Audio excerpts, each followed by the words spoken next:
আর এখানে চিকেন কাবাব, মতিচুরের লাড্ডু। ইফতার একদম রেডি। তো এখানে আমি কি করেছি, বিরিয়ানি করেছি, কাস্টার্ড করেছি, অনেকটা সময় লেগে গেছে আপনাদের সাথে। তবে কনডেন্স মিল্কটা দিলে আমার কাছে অনেক ভালো লাগে।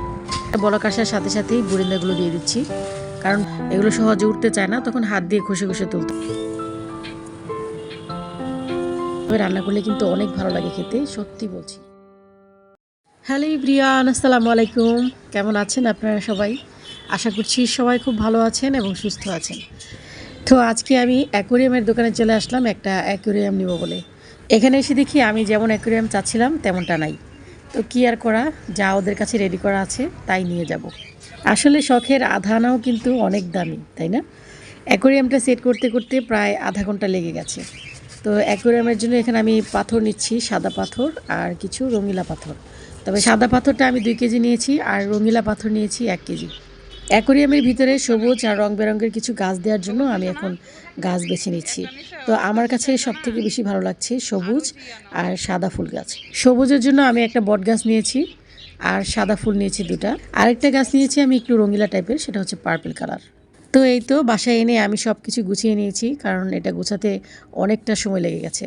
আপনাদের সাথে শেয়ার করা হয়নি, কারণ ভিডিওটা অনেক বড় হয়ে যাবে। একে তো রমজান মাস, সারাদিন রোজা থাকতে হয়, তার উপর আবার এত এত কাজ। আপনারা হয়তো ভাবতে পারেন যে আমার ওয়াশিং মেশিন আছে, সেখানে আমি সব কাপড় চোপড় ধুই। না রে ভাই, আমি সব কাপড় চোপড় ওয়াশিং মেশিনে ধুই না।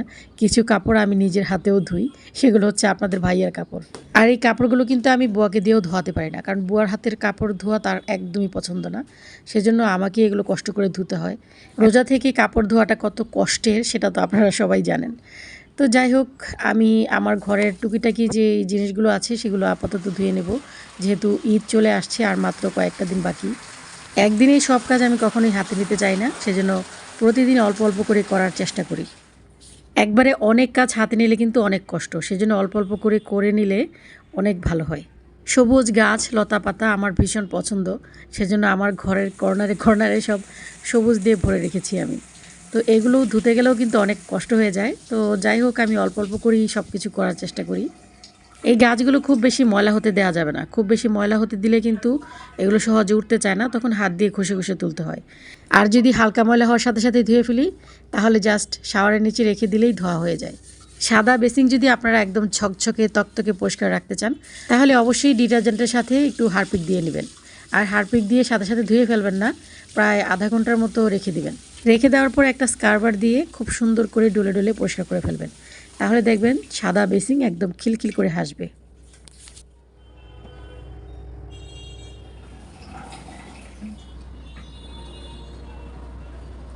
আজকে আমার ছেলের জন্মদিন, তো ছেলের পছন্দের খাবারগুলি আজকে রান্না করার চেষ্টা করব।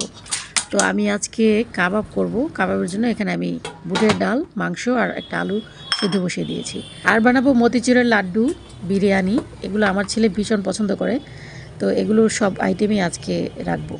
মতিচুরের লাড্ডু খুব সহজ করে বানানো যায়, আর এটা খেতেও কিন্তু ভীষণ সুস্বাদু, কারণ এটা বেসন দিয়ে বানানো হয়।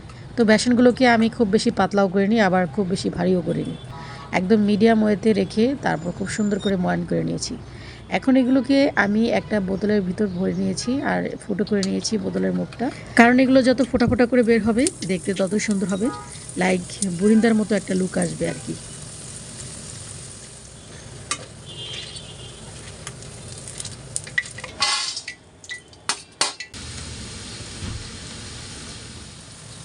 ব্যাটারটা তেলে পড়ার সাথে সাথেই কিন্তু আমি একটা চামচ দিয়ে নেড়ে চেড়ে দিচ্ছি, যাতে এক জায়গায় বসে দলা পেকে না যায়।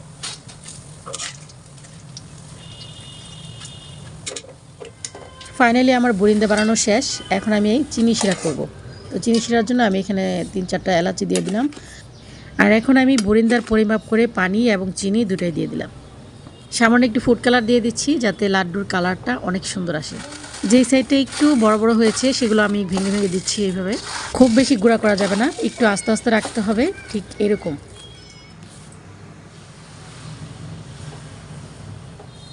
চিনি শিরাটা কিন্তু আমি একটা বলক আসার সাথে সাথেই বুরিন্দাগুলো দিয়ে দিচ্ছি, কারণ বুরিন্দাগুলোকে কিন্তু একটু জাল করতে হবে চিনির সাথে। আর চিনিটা যতক্ষণ না পর্যন্ত শুকিয়ে যাচ্ছে ততক্ষণ পর্যন্ত আমি জাল করব। আর এখন দিয়ে দিচ্ছি আমি ঘি। দারুণ সুন্দর একটা ফ্লেভার আসবে। মতিচুরের এই লাড্ডুটা খেতে কিন্তু অসম্ভব ভালো লাগে। একটা পরিষ্কার পলি ব্যাগ আমি হাতে পরে নিয়েছি। আর গরম থাকতে থাকতে কিন্তু লাড্ডুগুলো বানাতে হবে যাতে শেপটা অনেক ভালো আসে, সেজন্য আমি পলি ব্যাগটা হাতে পরে নিয়েছি। আপনারা চাইলে গ্লাভসও পরে নিতে পারেন, তবে পলি ব্যাগটা আমার কাছে বেশি সুবিধাজনক মনে হচ্ছে।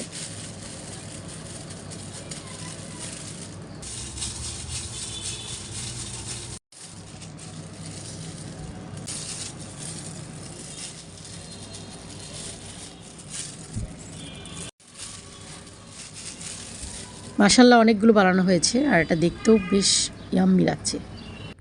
বুটের ডাল, আলু আর মাংস সিদ্ধ হয়ে গেছে, এখন জাস্ট ব্লেন্ড করে নেব। এই মিশ্রণটা ব্লেন্ড করার সময় কিন্তু এক ফোঁটা পানিও ব্যবহার করা যাবে না, কারণ পানি দিলে কিন্তু কাবাবের শেপ কোনোভাবেই আসবে না। পেঁয়াজের বেরেস্তা দিয়ে দিচ্ছি, কাঁচা পেঁয়াজ কুচিও দিয়ে দিচ্ছি, ধনেপাতা কুচি, মরিচ কুচি, চিকেন মশলা দিয়ে দিচ্ছি, গরম মশলা গুঁড়ো দিয়ে দিচ্ছি 1 চামচ, আদা বাটা রসুন বাটা দিয়ে দিচ্ছি, স্বাদ মতো লবণ দিয়ে দিচ্ছি। কাবাব মশলা না থাকার কারণে আমি সামান্য একটু বিরিয়ানি মশলাও দিয়ে দিলাম। যতবার আমি কাবাবের শেপটা দিব ততবার কিন্তু আমি তেল দিয়ে হাতটা ভিজিয়ে নেব, তখন দেখবেন হাতেও লাগবে না আর কোথাও লেগেও থাকবে না।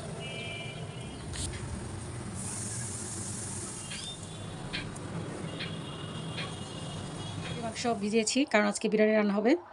আর এখানে আলুর খোসা ছাড়িয়ে নিচ্ছি, বিরিয়ানিতে আলু না দিলে ভালো লাগে না, মানে একটু কাচ্চি কাচ্চি ভাইব আসবে, সেজন্য আর কি আলুটা দেওয়া।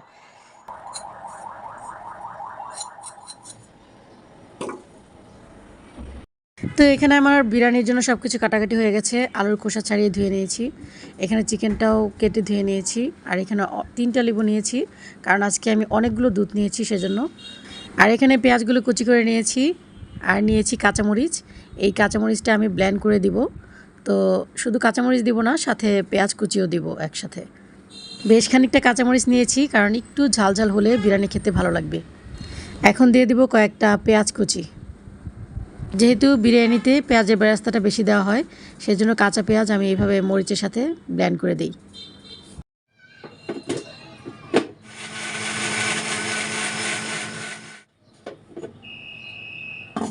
আমি সবসময় নিজের হাতে দই তৈরি করি বিরিয়ানি রান্না করতে গেলে, এটা আমার কাছে অনেক ভালো লাগে। তো এখানে আমি দেখি কয়টা লাগবে, যেহেতু অনেকগুলো দুধ নিয়েছি, প্রায় কতটুকু আধা কেজির মতো দিয়ে দিচ্ছি লেবুর খোসা। এখন আমি রান্নাটা বসিয়ে দেবো।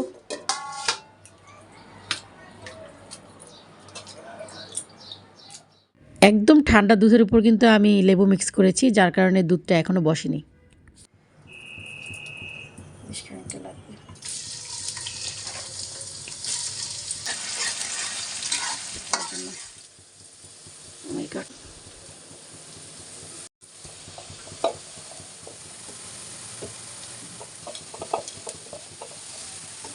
পেঁয়াজগুলো বেরেস্তা করা হয়ে গেছে, এখন আলুগুলোকে একদম লাল লাল করে ভেজে নেব সবগুলো।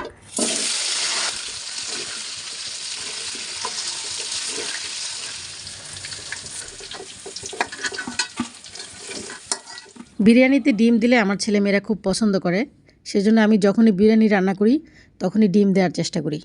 আর আমি তো ডিম খেতে তেমন একটা পছন্দ করি না, যার কারণে আমারটা দিইনি।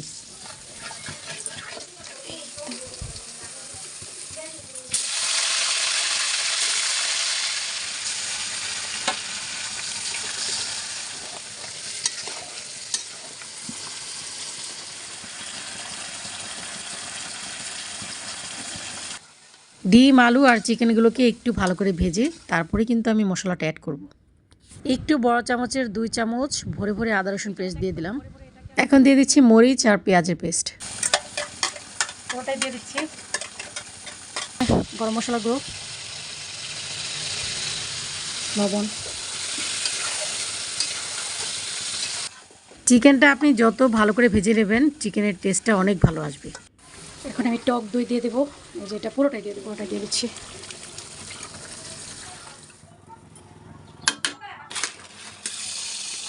পোলা চালটাকে যেহেতু আমি অনেকক্ষণ পর্যন্ত ভিজিয়ে রাখবো, সেজন্য প্রথমে একটা ধোয়া দিয়ে তারপর পানি দিয়ে ভিজিয়ে রাখবো, কারণ চালটা নরম হয়ে গেলে কিন্তু তখন আর ধোয়া যাবে না।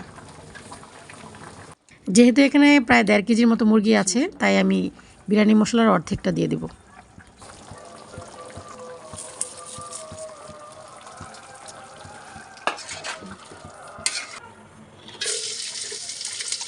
একটু কাঁচামরিচ,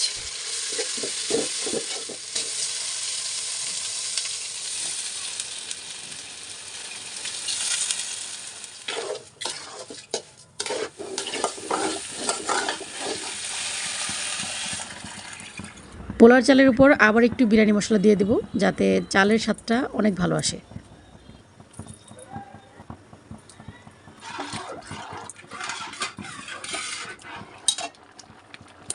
হ্যাঁ ঠিক আছে, আবার এই যে এটার মধ্যে আবার লবণ আছে, তো এটা এখন ঢেলে দেবো। এখন রান্না করা চিকেনটাও আমি পোলার চালের উপর এইভাবে ঢেলে দিচ্ছি। কি চেহারা হয়েছে দেখেন, প্রবেশ করে, সেজন্য একটু ভালো করে যেভাবে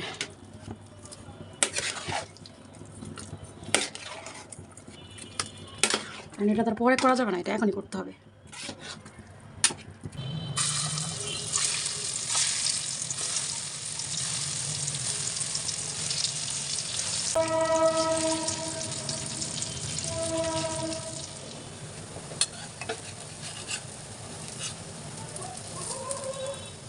এই তো বিরিয়ানিটা আমার হয়ে গেছে, খুবই সুন্দর একটা স্মেল বের হয়েছে।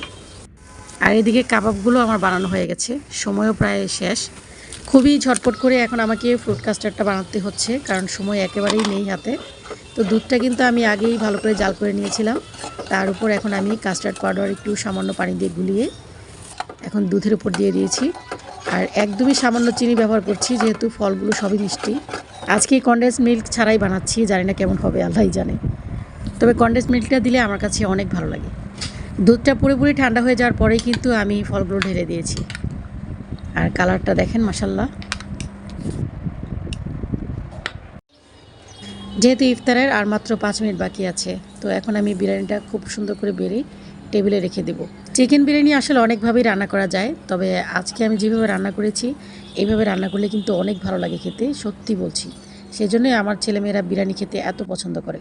তো এই তো আজকে আমার ইফতার একদম রেডি। তো এখানে আমি কি করেছি, বিরিয়ানি করেছি, কাস্টার্ড করেছি।